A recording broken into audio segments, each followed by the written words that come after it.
Reading books for language learning as a replacement for your bad habits.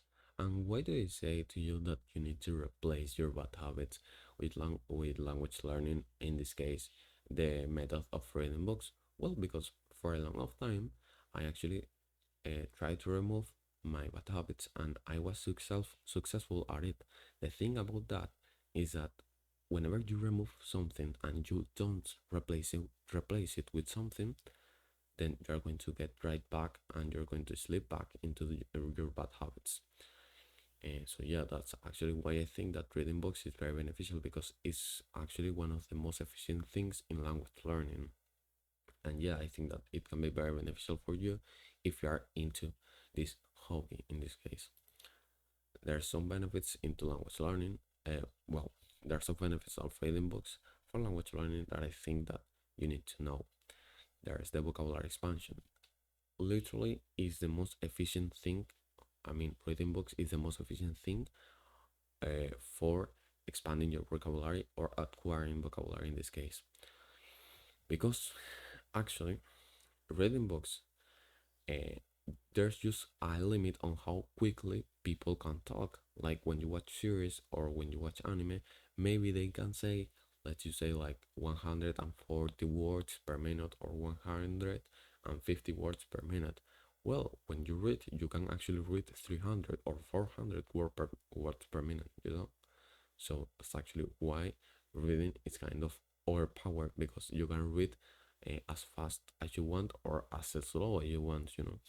Then there's the grammar improvement. If you are into getting a certificate or things like that, then actually you want to read, because it's actually as well the most efficient thing for improving your grammar, because you are going to actually be reading a lot of let's just say that you're going to be reading a lot of grammar structures that you're not going to notice if you're just listening to the language in itself, you know.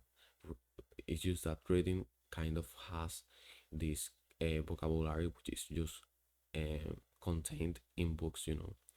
Then there's that your reading comprehension, of course, is going to improve. If you are always listening, you're not going to improve your listening comprehension, and by you not improving that, then of course your reading comprehension is not going to improve. And actually, for you to be proficient on the language, you need to improve your reading comprehension. Then there's the culture immersion, which is one of the points that I actually really like, because if you like the culture of the language, then you are going to spend actually 8 hours studying the language, which is the point of me teaching you these things, because I want you to improve rapidly on your life, or replace these fucking bad habits with something else, because actually you are not kind of happy when you do these things. And so if you are studying a language, please make sure that you actually like the culture of that language, because in that way you're going to be able to do it for a pretty extended amount of time. If you're a beginner, please don't try to read. Why I say to you to just don't try to read, because if you're a beginner, it's going to be very um it's going to be worse for you. Like just that. You can just go and watch another of my videos explaining comprehensive input, and that's just it. Why do I say to you this? Well, because if you read and you're a beginner, this is just going to worsen every benefit of language, of reading books. For example, there are just things like maybe you can concentrate better, or maybe you can improve your listening or your speaking ability if you read out loud. Well, these things, if you are a beginner, are not going to improve if you just if because you don't know anything about the language. For example, let's just say that at least you know how to pronounce the words, or you know the alphabet of the language, and you go to reading. Well, maybe if you are reading out loud, there are some benefits of reading out loud, which are like comprehending the text better. You can concentrate better. Well, those kind of benefits are not going to happen if you're a beginner, because you are just going to concentrate on understanding what the fuck you're literally reading. You are not concentrating on improving how you spell the words and things like that. So yeah, just kind of go and watch videos and don't even talk. Just go and watch Netflix or watch whatever streaming site of that you want, and yeah, that's it. Then, as you improve on the language, get some books or download them to start reading, and that's it. Like, get some books that are especially preferable, kind of a little above on your level, or if it's on your level, it's okay because you're actually going to be finding words that you know on your level as well. So yeah, we're going to get more into that. Always get books you're interested in the ways in this way. You're going to be able to read all the way if you want, all the day if you want. Like, for example, whenever I watch anime, in this case because I'm learning Japanese, I can actually do it for like 5 hours or 6 hours a day. Or when I read books for learning English, I actually had to, like, no, I didn't have to, but I read books for like 3 hours a day or 2 hours a day. Like, I was capable of actually doing that because I actually liked the book. And if you don't like the book, of course, you are not going to be able to do that thing.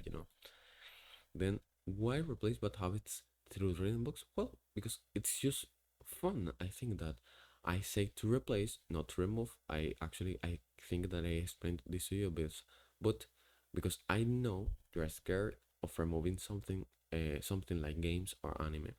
That's why you should replace it with reading books, especially if you are an advanced or an intermediate, because actually this is going to be more beneficial. You know that you actually now know that reading books as a beginner is not beneficial for you in any way. It's just healthier, fun, and it's going to propel your life. Like, you want anything more out of it? I don't think so. There's two methods of reading, which are the extensive and intensive, which in the less amount of words possible. Extensive reading is just fun reading, like it's reading for fun. And intensive is boring reading because you have to look up a lot of words.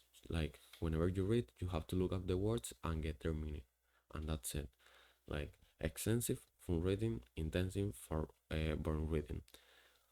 I think that the most beneficial one for acquiring vocabulary is the intensive reading, because when you do intensive reading, you are looking up all the words, and whenever you encounter them in the same context in the book that you're reading, you are going to be able to know them because you have already looked them up. But it's kind of more tiring and you can't do it as much.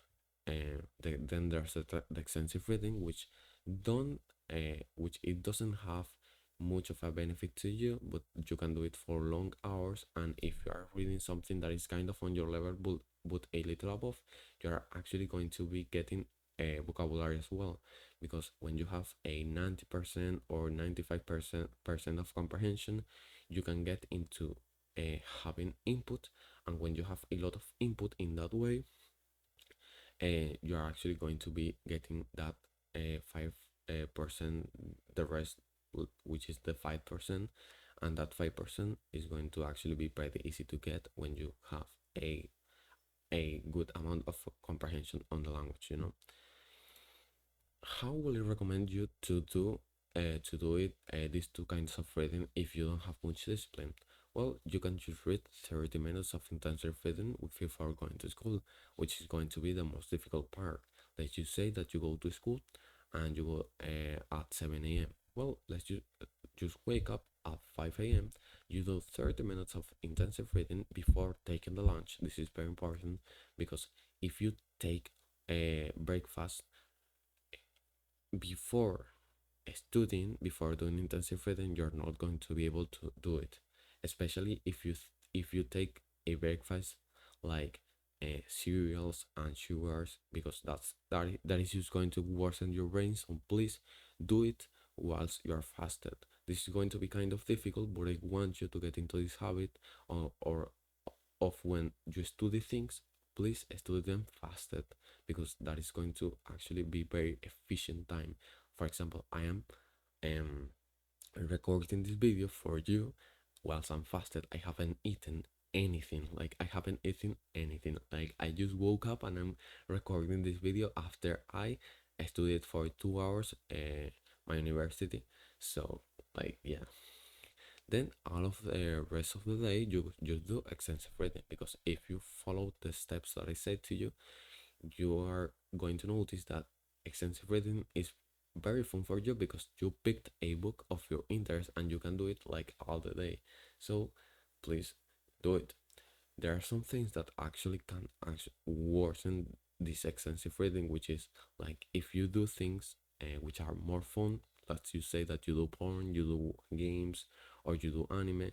Those kinds of things are going to be more fun than reading books, so that is going to worsen your experience in extensive reading, which is supposed to be fun.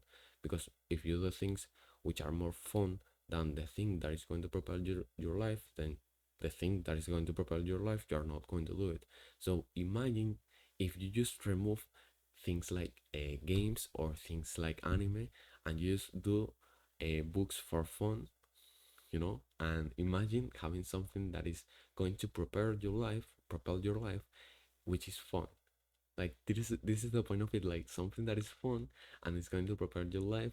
That is what I want for you. And if you're interested in all of this, please go and watch the description, because I am going to be giving you a step-by-step process on how to learn languages specialized for you.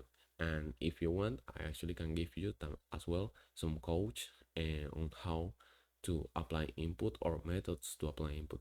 So yeah, uh, thank you.